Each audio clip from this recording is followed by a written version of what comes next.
Mindset is an essential part of culture. When I broke down the construct of culture, there were two components. The philosophical, and the philosophy of a healthy culture was egalitarian. The belief that every student can and will be successful. That's a mindset. It's going to guide our practice, our conversations, our interaction. And a toxic culture had a different mindset or theory, that student success is based upon certain prerequisite requirements. If your parents care, if you're prepared, if you have background knowledge, if you're compliant, and that mindset prepares us to be ready to embrace better practice, or it makes it harder for us to embrace better practice. The mindset becomes the foundation of our willingness to accept radically different practices. So if you have a personal child who's not successful, you're open to radical suggestions because your child's success is not negotiable. But if you think it's just a matter of nature, then nature kind of does its thing. So when I work with schools who are struggling to close the achievement gap, struggling to change their culture, they typically struggle with one of two different mindsets. First mindset I call the superiority mindset. The second I call the victim mindset. These are two bad sides of the same coin. So both deadly. They're just different sides of the same coin. Just deadly for different reasons. So I want to start with the superiority mindset. Kind of lay out some of the challenges that you're facing internally and externally. That when I analyze the years and years of scholarship, investments like SIG grants, Title I, all of the scholarship and investments and effort being made to close the achievement gap, I found some extraordinary ideas. From culturally responsive teaching to differentiation, people have really put their heart and soul in trying to help give educators the tools. But what I found was those strategies and investments were doomed from their inception because of what I call the superiority mindset. That equity is not attractive to everybody, especially those who benefit from the lack of equity. That we kind of have this duality that we face, this kind of hypocrisy. I love to talk about equity and equality, but I like an advantage at the same time. Both can't occupy the same space. If we're going to have equality, I have to be willing to recognize my privilege and advantage and not take away resources that could help you so that I can maintain my advantage. So, as I researched what I was observing, I found that this mindset has three core principles to it. The first one is paternalism. Paternalism is an attitude. It's the belief that I am above normal human folly, that I have the right to lecture you about what you should do. I am more intelligent than you, I'm more capable than you, and I'm going to guide you. I am above kind of the normal human condition. And one thing when I was studying kind of the psychological research behind paternalistic attitudes is that paternalism can manifest itself in areas that we're not really recognize, like gossip. Anybody know somebody gossips all the time? They can't wait to tell you how everybody else is messed up. How many bones they have, and they have more bones in their closet than Jurassic Park. So we like to talk about Angelina Jolie and Brad Pitt because it makes us feel better about ourselves. At least we're not them. At least I didn't get caught, doing this on video. But you did it, you just didn't get caught. So paternalism means that somehow I believe that who and what I am provides me with a superior moral ground. That I have the right, because I'm different and better, to lecture, to laugh at what bothers you. That's very problematic. I'll get to how it manifests itself practice-wise shortly. The next one is more external, but it can manifest itself internally. It is the need to compete. Competition is good in certain arenas, but competition is not good when it comes to the schooling of students. Competition means that I believe that me personally, or my group, their value is based upon the relative comparison to other people. One of the monsters that No Child Left Behind unleashed was competition. That the goal wasn't to be the best school that we could be. The goal was to be better than the schools next to us. So what do we start to see? Kids who are the bubble kids being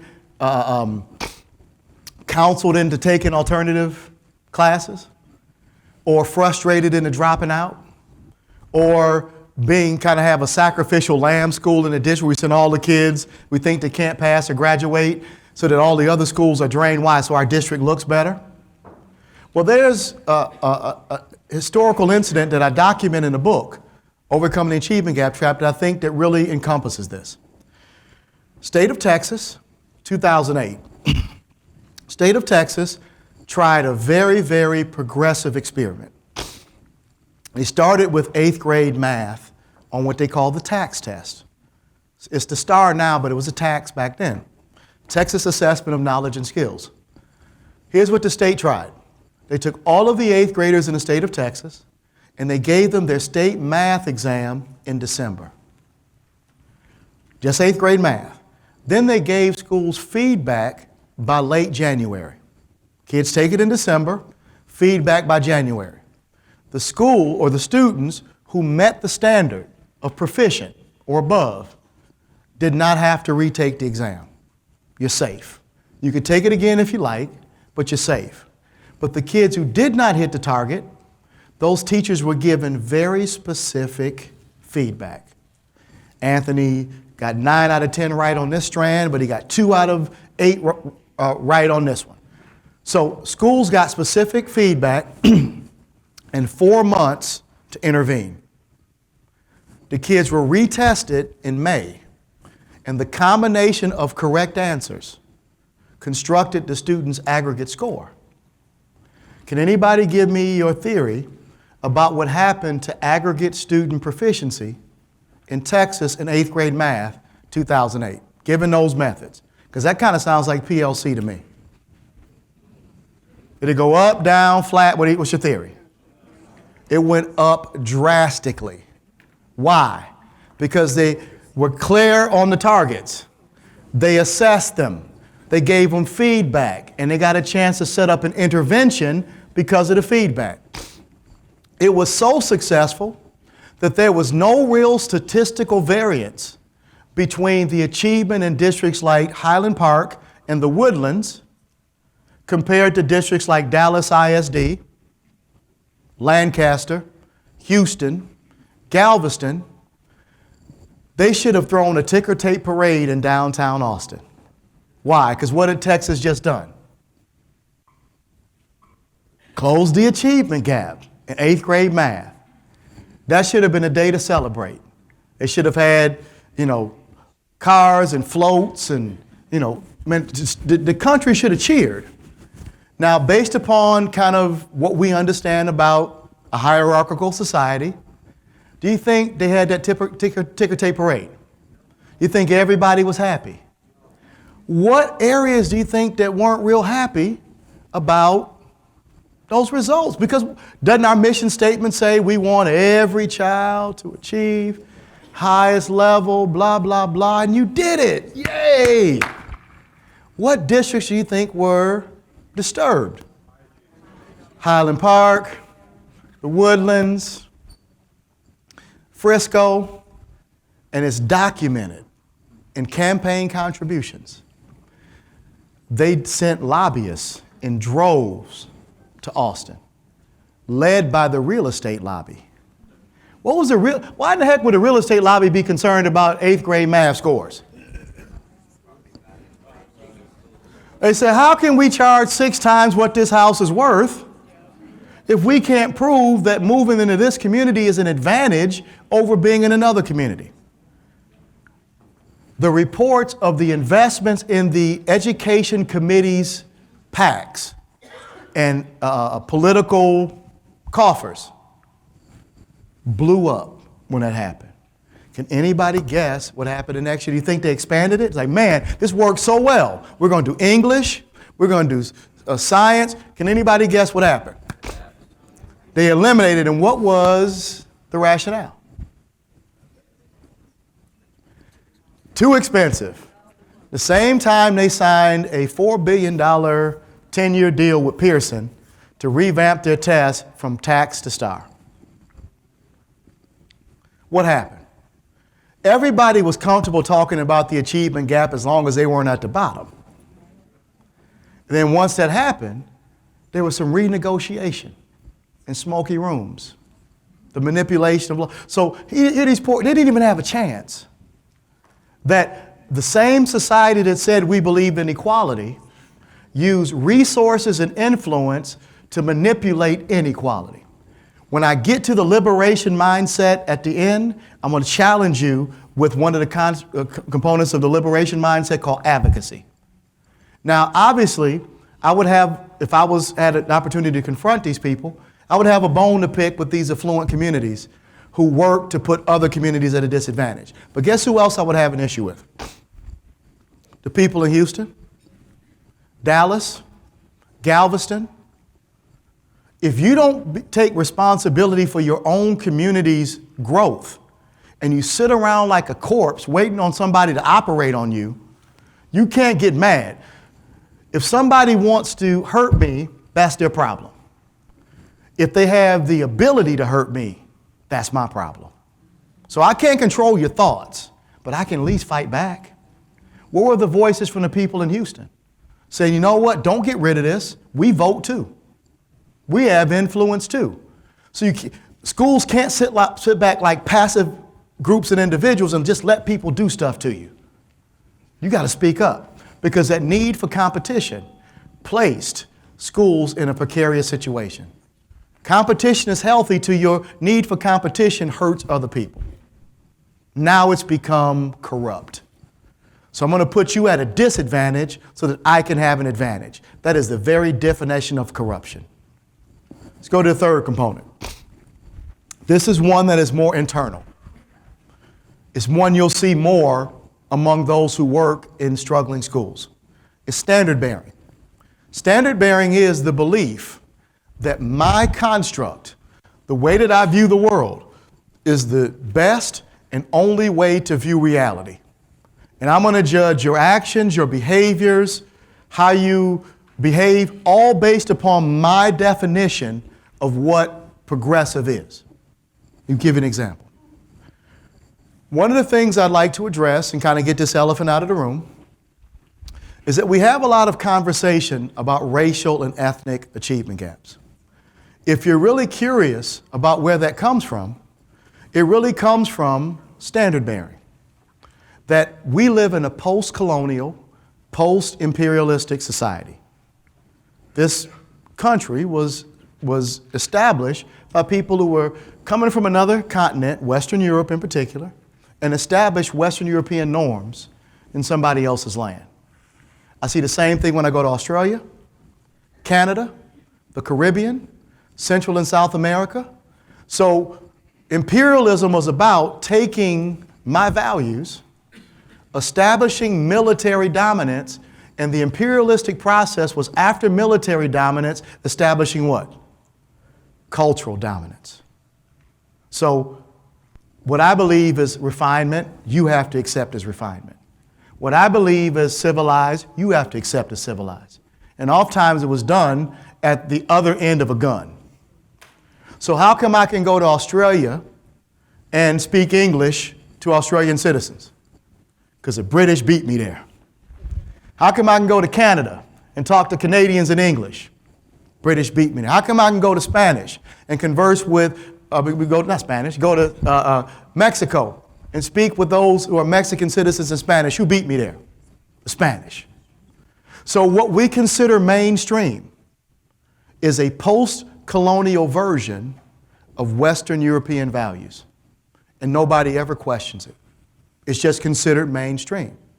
Let me give you an example of how this bleeds over into standard bearing in schools and what damage it does to kids. And it's done from a level of hubris, kind of an arrogance of what we consider as good versus bad. One area, if you study anthropology, anthropologists are clear that certain value systems and norms are developed through a culture's experience. Here's one. Call and response norms, how you've been taught to interact with others in a public setting, in a group gathering, is a part of a culture. Anthropologists identify that norm is developed in that culture's religious or spiritual ceremonies. So let's go to Western Europe. What is the dominant religion of Western Europe? Christianity. There are two dominant denominations. What are they? Catholicism, Protestantism. Do we have any Catholics in the house? Okay. Good Catholic girl. All right. In the Catholic Church, when the priest is given a sermon and the parishioners are listening, what are the parishioners expected to do when the priest is providing a sermon? What is the norm of expectation? What are you supposed to do? Sit and listen. So if I attended your Mass and the priest was making a point I thought that really resonated, and I said, "That's right, brother, tell it." Amen. How would the church respond? Okay. Okay. But it's not traditional Catholic value. So most would probably laugh like you did to begin with. If I kept doing it, would it be annoying? Absolutely. Why? Because Catholics, as independent and sovereign people, have the right to choose and construct their own norms. And if I choose to walk into your environment, then I have to accept that if I'm going to be respectful, I have to respect your norms. So I make a mistake, I say, "My bad, I'm sorry." Is there a part of the Catholic ceremony, even Protestant ceremony, where there's an opportunity in the Western European tradition for the parishioners to actually speak? Yeah. But it's scripted, right? Usually choral reading. Priest says this, you say that. That is called my turn, your turn. It is a cultural norm. It's not a right. It's not a universal truth. It is a Western European tradition that came out of a Western European experience. Well, my school was 98% African American. Anybody ever been to an African American church? What is the typical call and response norm? Come on. Amen. All right, so I got church up in here today. The call and response norm of the African American church comes from West African norms. It's called reciprocal energy. There's a principle that if somebody is demonstrating or performing and something emotionally resonates with you, not only do you have permission, but you are expected to validate that person's contribution with a verbal or physical affirmation.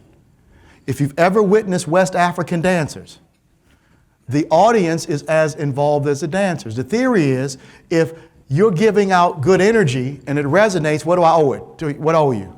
I owe you back. And that cycle of energy helps make me feel better, and it helps fuel the quality of the performance of the person who is performing. So in the African American or West African tradition, if a minister is speaking in an African American church and he or she thinks that something that they're saying should resonate and they're not getting any feedback or verbal or physical affirmation, they'll say what? Amen. Can I get an amen? Y'all don't hear me. Amen. Come on. Why? Because reciprocal energy is an expected cultural norm of that group of individuals. Well, let's take it to school. I was a school of about 900 students, 98% African American. For the first 11 years of their life, their norm of interaction, their standard was reciprocal energy. Everything about their experience says, if somebody says or does something that resonates, you have permission and you are expected to provide verbal or physical affirmation. So what was the norm established within the school? My turn, your turn. So now a teacher's covering a topic like slope, important mathematical concept. A kid gets excited, it resonates, and he does what? Ooh! Last year we went to Six Flags, and I remember we hit that and what does the teacher say? Whew! Didn't we talk about this? What does he say? My bad. I'm sorry. 15 minutes later, something resonates and what happens? Ooh! One more time, you're out of here. He does it one more time and what happens? Boom. Do we have any assistant principals here? Anthony makes that long trek to the principal's office. He has a referral, and what do you ask? What happened, and what's his response? Nothing. She was talking about slope. I mentioned roller coaster. She started tripping and kicked me out. Here's the $64,000 question. You want to change outcomes. Was he wrong? That's debatable. Here's why it's debatable. There is nothing wrong with my turn, your turn. It is a very functional behavior in the right circumstance. From an instructional standpoint, when would my turn, your turn be acceptable? Direct instruction, brand new material. So the kid needs to be warned that for the next 25 minutes, I can't accept feedback. I need you to focus. I need my turn, your turn, lock it. But the last 30 minutes, I'm going to put you in small groups where you get a chance to give me authentic feedback on how it resonated with you, how it made you feel, how it makes meaning in your own life, and what is that doing? That's validating his own culture by and also teaching him that his culture's not the only culture, and teaching them to be multicultural. Most kids in predominantly African American or Latino schools are locked in cultural prison. Everything that they've been taught about themselves, they've been taught is wrong. And what's the school's job? To fix you. Because you can't sit still. You keep blurting out. You're too fizzy. You always want to dance. You're too rhythmic. I can't get them to sit down. Who said that's the best and only way to learn? It may be for some people, but it may not be for others. And that concept is called culturally responsive teaching. It's understanding the culture of a student. Now, how many of you, don't raise your hand, would have staff members, if you were to make those challenges to their bias, would get angry, defensive? This is when the guy in New York lost his stuff. He got up and I let him say, sit down. You just proved my point. You can't even entertain that somebody might have a perspective that's different than yours that's valid. So sit down, and that's why the African American kids in your district are struggling. Let's take Andrea, good Catholic girl. Mom and dad raised her with certain values. Imagine Andrea was raised in a district that was based on West African norms. Reciprocal energy. That's the order of the day. So Andrea, your mom and dad taught you when the teacher is talking, when authority figure is talking, you should do what? Be quiet.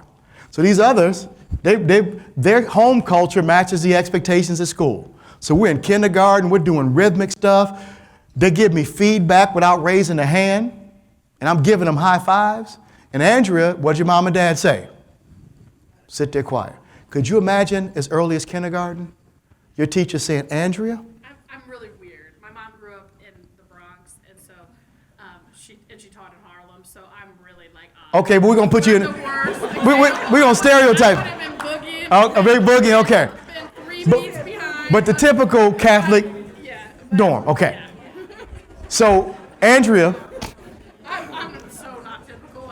we're going to put you in a typical box for this example, okay? I can go there. The others are giving feedback. They're getting positive what? Affirmation.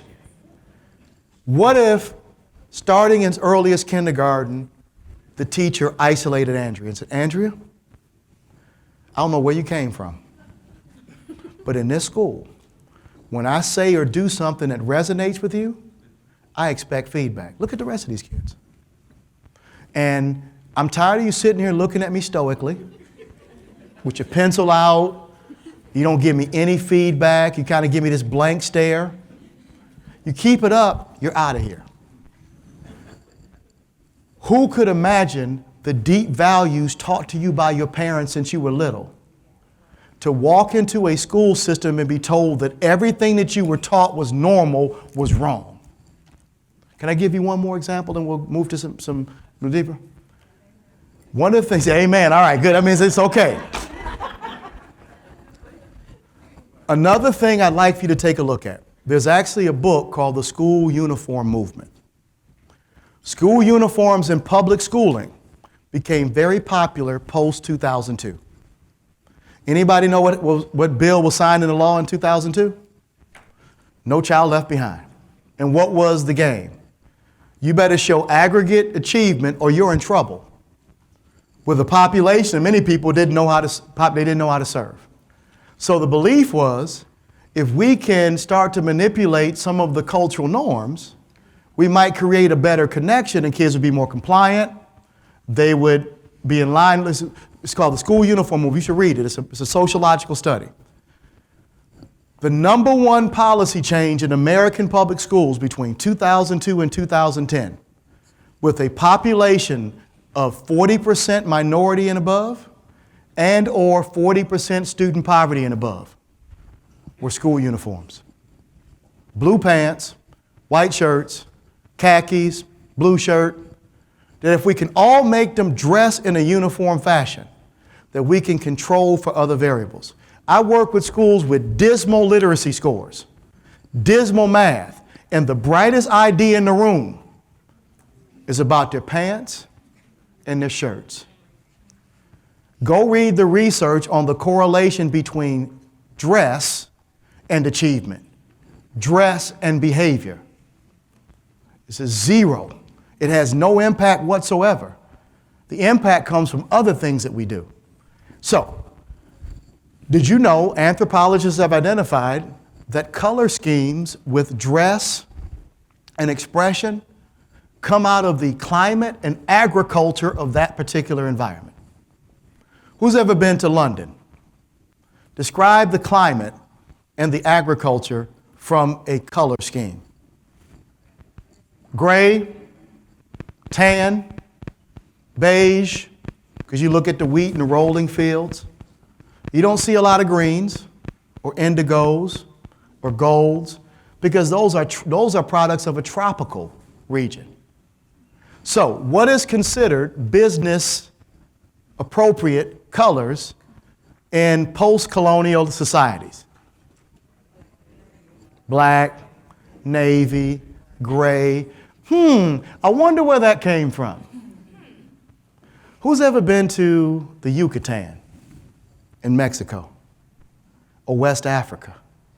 When you drive through the tropical region of the Yucatan, what do you see? Greens, gold, indigo, purples. Who's ever been to a quinceañera? What do you see? Greens, gold, it's an expression of their experience. Who's ever been to a black church on Easter?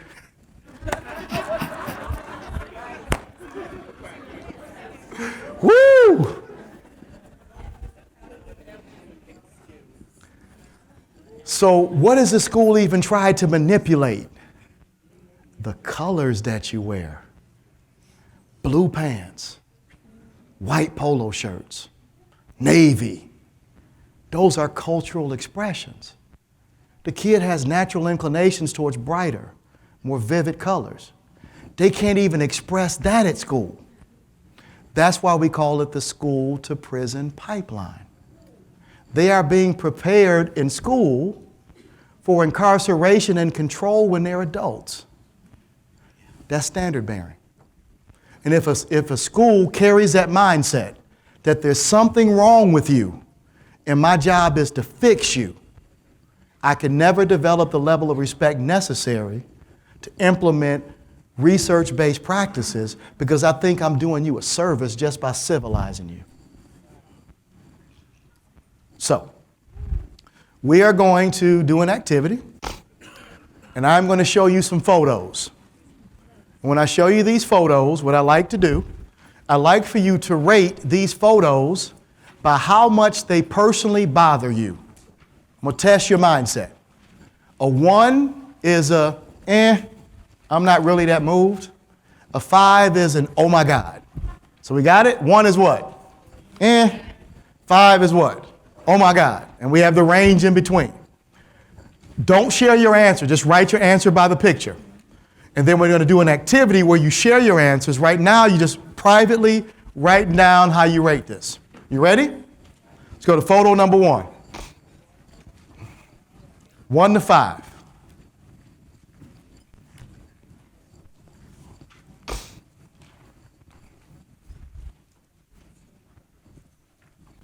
Don't share, just write. Let's go to 2.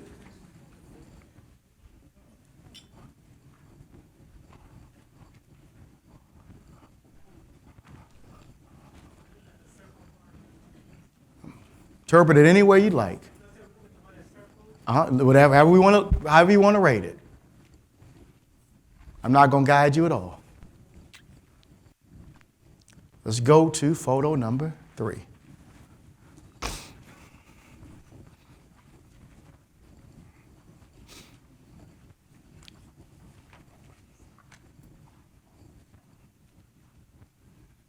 And don't judge this based upon whether you're a Cubs fan or not. Okay? All right. Last one.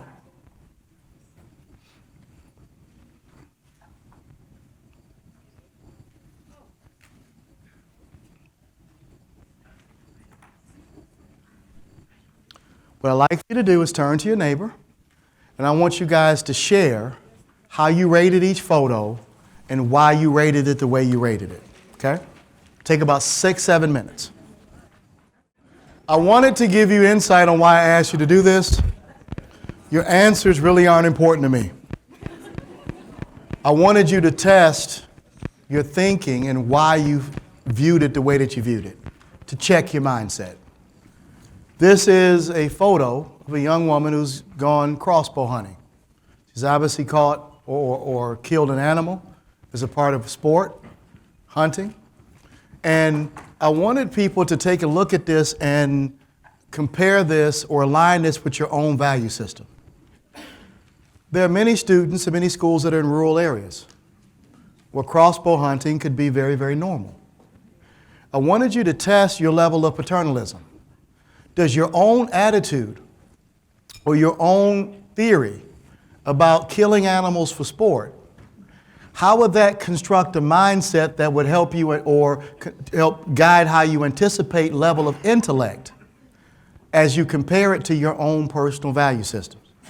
So if I went to go work in this area and hunting really isn't a part of my core value, it doesn't have to be.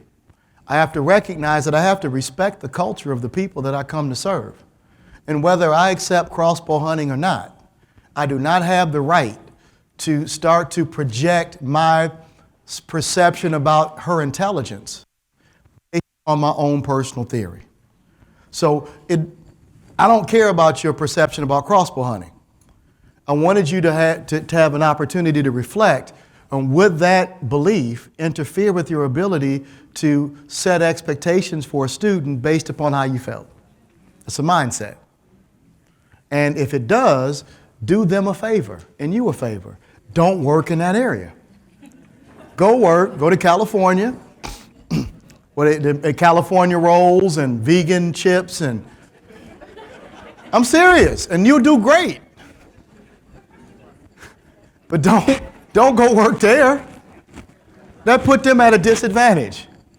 So, next one. I wanted to test how perceptive you are with images of discrimination or offensive areas. This is actually a preschool activity from Thailand, yes, where somebody set a standard of beauty. And obviously some ethnicities are on the good side of that theory, some on the other. I wanted to give you an extreme case so I could kind of heighten your awareness. There are all types of insulting images and messages in our curriculum, in our text, in our support material, and it might explain why some students become marginalized and they don't want to connect. I'm going to go back to Texas. I'm not picking on Texas. They're just such a big state and they do interesting things. The Texas State Board of Education, Texas and California really control textbooks. Whatever they say, everybody else kind of gets the residual. Well, the Texas State Board of Education felt that the term slavery was too harsh. So they worked with Pearson for the new edition of their history series to change slavery, especially the K through 6, to guest workers. Guest workers. Guest workers. Well, it gets worse. It gets worse. A year and a half after adoption, a mother in Galveston, helping her child with his homework, noticed it. Took a picture of it, put it on Instagram, and it circulated. You can even, I think you maybe even Googled the picture. It went viral. People started putting pressure on the state board.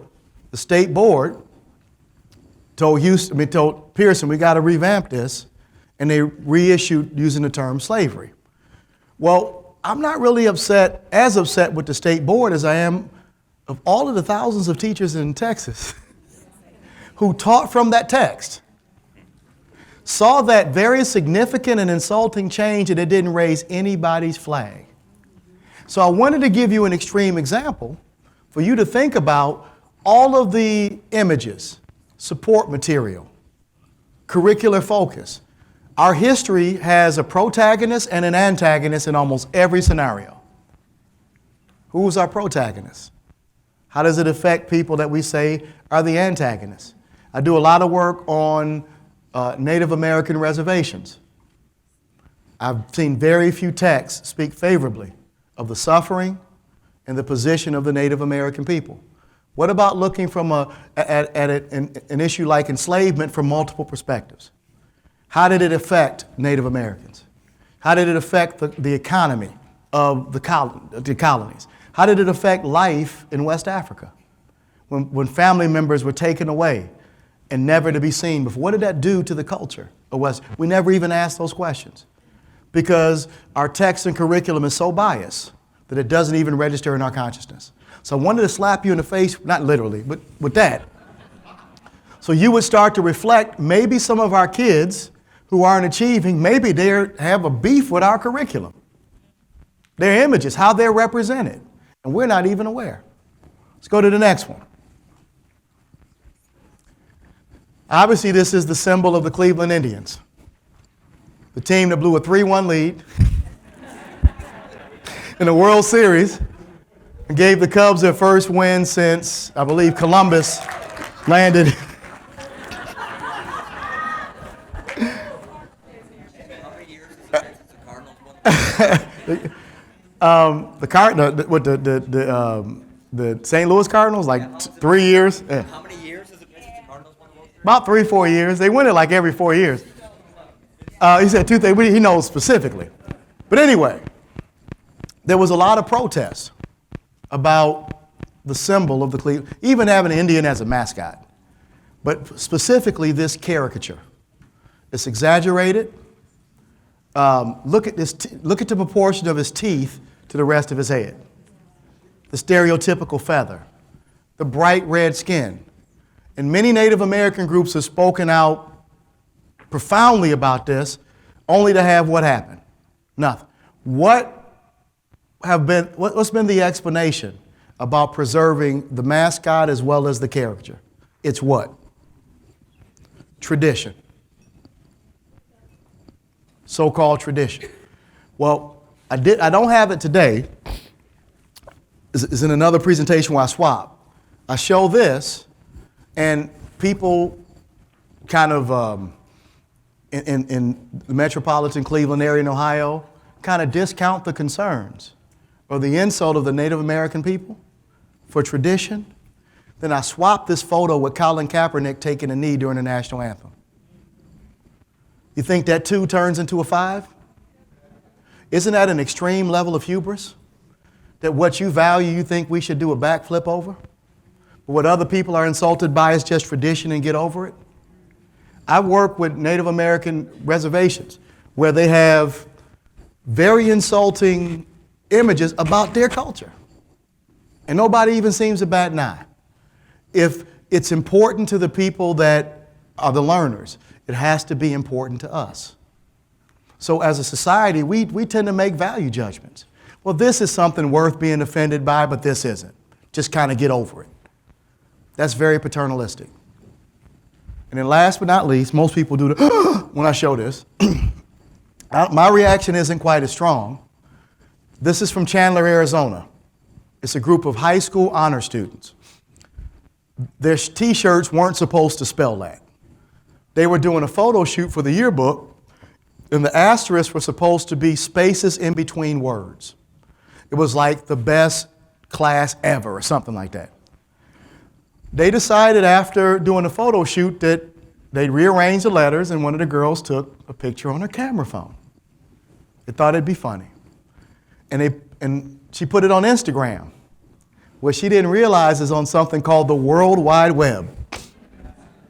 The picture went viral. What do you think the range of responses were in Chandler? Between 1 and 5. What do you think the range was? 5 and down to what? 1. So the parents who really didn't think it was a big deal, why do you think they thought it wasn't a big deal? Give me some explanation. Why would some parents say it's just a 1? Doesn't actually say anything, so the ambiguity of it. What else? They're just kids being kids. They hear it in rap music all the time. Some African Americans just say it to each other. So come on, give them a break. What are the 5s? Give me the reaction of the 5s. It's racist. It's insulting. It's intentional. You see how two people can look at the exact same thing and have very different explanations about it? If I were the principal, I would take a lot of responsibility for that. Because did we teach kids about ethnic sensitivity? Did we give them fair understanding of how, when you're insensitive, how it affects other people? How it makes them feel? To teach them a level of empathy. You just can't throw kids into a society where they interact with all types of theories and then get mad and go overboard when they respond to it. They're experimenting. To me, that's not a 1, but it's not a 5 either. That's a school, to me, that hasn't done its obligation to teach kids a full respect of each other. And I think it's a teachable moment. But that will be mine. Your response is your response. And it's going to shape how you act as a professional. So, before we take a break, I wanted to give you some explanation about how mindsets develop and what we can do about it. In my first book, Transforming School Culture, I identified our personal experiences and how those personal experiences affect our thinking and how we behave as perceptual predetermination. A perceptual predetermination represents an educator's own personal socialization and how that socialization impacts them in their practice. Everybody in this room has had unique experiences. It's not good or bad, it's just different. If I grew up in a rural area, crossbow hunting may be very normal to me. If I grow up with a household full of hippies, maybe not so much. It's not good or bad, it's just a different experience. Part of what we have to do in developing culture is to recognize the various experiences that people have in our institution. To do what? Shape a functional mindset, not just kind of leave it to chance. So, a perceptual predetermination is quite simply a stereotype. I want to put you at ease. People start getting nervous, they start getting offensive. Stereotyping is a natural function of the human cognitive system. Everybody does it. If you say you don't, then you're not being truthful. Everybody stereotypes. What is it? Stereotyping is a cognitive strategy. It is one of the ways the brain tries to make sense of a world that has so much stimulation that you'll never truly understand it. So what do? Gather bits and pieces of evidence, and we file them in what we call schema. When schema becomes overgeneralized, the overgeneralized schema becomes a stereotype. Everybody does it. Let me test it. When I told you my school was in Detroit, go to your Detroit file. You have one. Different things in it, but you all have one. When I describe my school to you, what does it look like physically? Describe its features. Middle school, west side of Detroit. Brick, dirty, broken windows, single story, multi-story, which one? So you're thinking of a WPA. Mandy, you're looking at a Depression, Roosevelt, New Deal building, right? Okay. What about the ethnicity of you're in my hall. What do my kids look like ethnically? I already told you, I gave that one away. 98% African. How did you guess that? What about the level of involvement of our parents?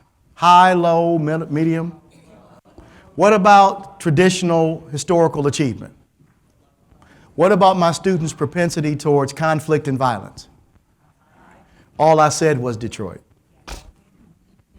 You see how we took that one stimulus and expanded on it? That doesn't make you a bigot. That doesn't make you a bad person. It means that you took incomplete information and you created a profile that you try to represent as complete without complete information. So let me help you out. My school was not a WPA, New Deal, Depression building. My school was actually built in the middle 1970s. One floor, brick, actually pretty aesthetically pleasing. Our parents were actually really involved, not always productive involvement, but they were involved. My kids did not have a high propensity to violence. Our kids' big issue was verbal conflict, insubordination. Fights weren't normal. I found one joint in 6 years. Never found one weapon. My school was 98% African American, and we did have an history of low achievement. So out of 5, you got 2 right. Does that make you bad? No. You took what you have been exposed to in the past and created a construct. When do stereotypes become damaging? When they adversely affect the students that you are paid to serve. Now your own personal experiences become a barrier to their growth and development, and we got to deal with that elephant right on. Anthony Jackson wrote in the book Turning Points 2000 that addressing teacher expectations of student performance is a thorny issue in American education because the inevitable overlay of accusations that low expectations for certain groups of students reflects racial, ethnic, or class prejudice. Let that go. Nobody's saying somebody's a bigot. Nobody's saying anybody's discriminatory. We just may be operating off of faulty theories. So, please be careful if you're trying to actually raise achievement with the usage of certain terms. I call them dangerous synonyms, like what? Changing demographics. You ever heard that one? Dr. Muhammad, we'd love for you to work with us. We're experiencing changing demographics. What does that mean? Come on, interpret it for me. Our school is browning, and we need some help. Let's go to another one. High minority. That's not even mathematically sound. How can you be a high minority? Once you're above 50%, you're no longer a minority. My African American kids weren't minorities. The 2% that weren't were the minorities. High poverty. We'd like for you to come work in our high poverty school. Once you say that phrase, what comes in our head? Low achievement, certain ethnicity, difficult, kids who don't care, and all you said was poverty. I got free lunch when I was a kid. I never thought anybody would believe that had anything to do with my intellectual capacity. I just thought it was cool I didn't have to pay for lunch. I got an orange ticket in homeroom every Monday. And I would tease my friends, I can get lunch and you got to pay.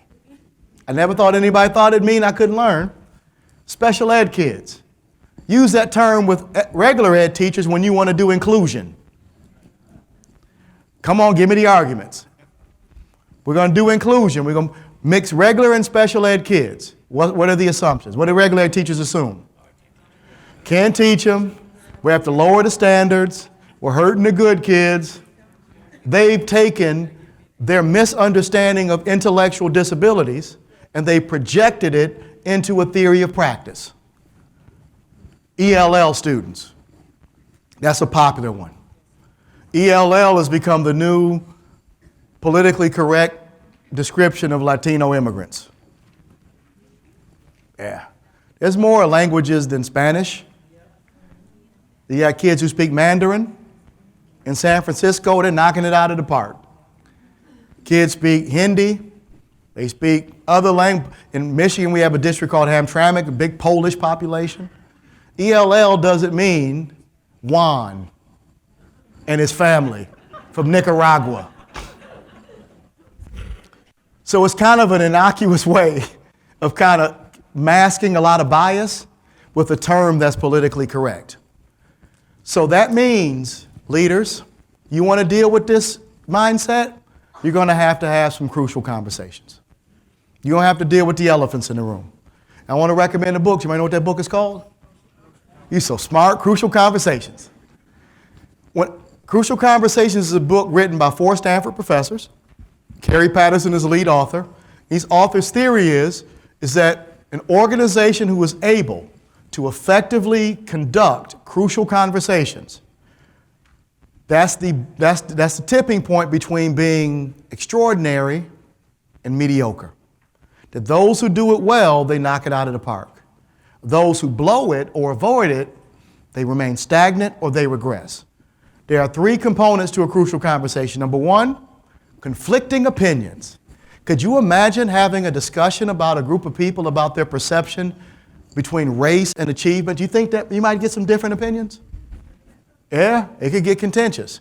That's the first. Second ingredient, that disagreement has the potential to become highly emotional. You think that conversation should become emotional? I'll even throw you something even easier, like grading. You have different opinions, and people, they're going to be emotional about it. And the last ingredient is that the stakes are high. So when we're talking about disproportionality for discipline or achievement gaps, you got to put it out on the carpet to conduct conversations that help people solve their issues rather than move further apart. I want to give you a Lee Cantor strategy that all of us learned in college. When a student misbehaves, what do you address? What are you mad at? The student or the behavior? You got to separate the person from the theory. So oftentimes leaders who are very passionate will sometimes attack the person with the counterproductive theory rather than strategically deconstructing the flawed theory. That person is operating off of a stereotype that is counterproductive. They're associating race with achievement, immigration status with achievement, IEP with achievement. And we got to deal with that thinking because it's setting up an improper mindset. We got to deal with that. These authors point out that our natural instincts fail us. We typically fight or flee. Fight is to beat up the person. Flee is to act like I don't see it and hope that it never comes up. Neither strategy is effective. What we learn from these authors is that collective enlightenment is the best way. Administrators, you're going to have to educate your faculty out of their bias. Why are regular ed teachers apprehensive about special ed? Because they're misinformed. Maybe if they understood disabilities better, maybe if they witnessed a teacher create modifications and they could see that special ed students can achieve at astronomical levels, that might change their thinking. What are they operating from? A flawed set of evidence. So don't attack the person. Don't act like you don't see it. Attack the evidence. If people know better, they tend to do better. They call this being an optometrist. So, how does this fit with John Hattie? And we'll take a break. Remember John Hattie's study? I covered practices. But John Hattie also, in those 195 factors, took a look at theories, culture, etc. Can anybody tell me, don't cheat, I guess it's too late. What John Hattie identified had the highest correlation to increased student achievement of the 195. Teacher expectation of achievement. An effect size of 1.62. That is 4 years worth of student learning, student growth. Just by what? The teacher being resolute that when I teach this lesson, the kids will learn it. What interferes with that? Stereotypes, assumptions, my own personal theories, my own personal bias. If we could just remove that one component out of the way, and teachers would be resolute about when I sit down to teach this lesson or I get up to teach this lesson, I predict that every student will achieve it. It's greater than RTI. It's greater than common assessments. It's greater than curriculum alignment. Why do schools like Lincolnshire do so well? A lot of reasons, but here's the number one reason. They expect their students to achieve it before they even do it. So one of the things that turnaround schools are struggling with is that people are carrying flawed theories, flawed mindsets about their students, and it's interfering with their ability to do that. So we got to be the optometrist. Help change the lenses and theories of people who carry bad stereotypes. We don't want our optometrists to attack us. What do we want our optometrists to do? Analyze our flaws and our acuity and give us corrective lenses. So if you're dealing with flawed theories about race, you got to deal with that. Dealing with flawed theories about poverty, you got to deal with it. What you want is for your teachers, when they sit down, to say, not only will my students learn it, they will blow it out of the water before I teach it. That one asset has the greatest impact of anything we know on student achievement. And it can't be surface level. You got to deal with the impediments or the impurities in the soil. That's the first stage. We come back, we'll deal with the victim mindset.